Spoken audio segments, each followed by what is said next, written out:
Senatore Sonego, lei ha stimolato l'ambasciatore Schaffers su diverse questioni.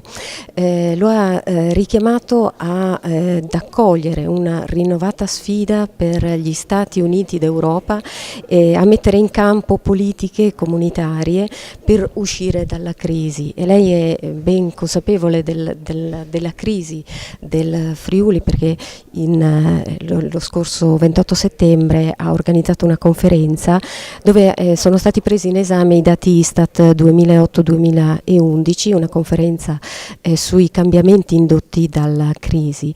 Alla fine lei ha tratto alcune conclusioni. Ci sono due punti che sono particolarmente interessanti e mi farebbe piacere che li spiegasse un momento. Uno, quello che riguarda più piccoli e più poveri. In sintesi, un Friuli Venezia Giulia dice più piccolo e più povero di quello che abbiamo conosciuto per 40 anni dal 1970, seppure con performance sinusoidali. Insomma, l'espressione un po' riassuntiva, più piccoli e più poveri, ci ripropone una situazione che è un po' quella dell'Italia e di molti altri paesi dell'Europa occidentale. Il dopo Lehman Brothers procura una caduta del PIL e procura anche una restrizione della base produttiva.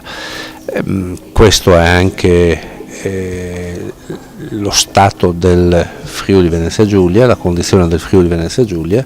Ovviamente si parte da lì per dire, come abbiamo anche sostenuto nel corso di quel seminario svoltosi a Udine, che ci sono tutte le condizioni per invertire questa tendenza che non ci fa felici.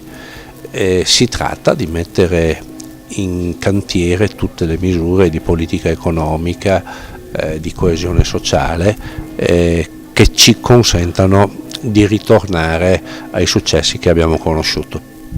L'altro punto che lei ha messo in evidenza: la crisi cambia la regione, ma anche la regione nel senso appunto di istituto.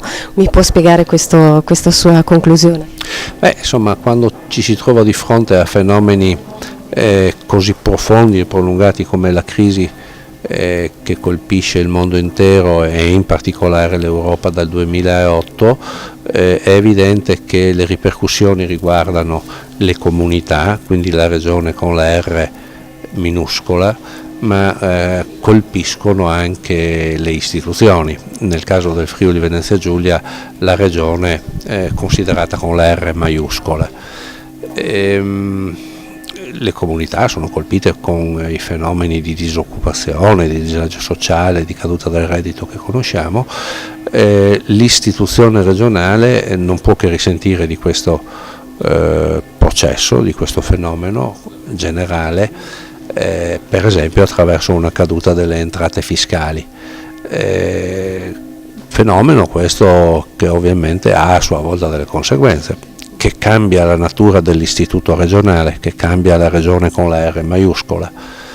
Anche in questo caso si tratta di prendere atto dei cambiamenti di oggi e lavorare per tornare ai successi di qualche anno fa.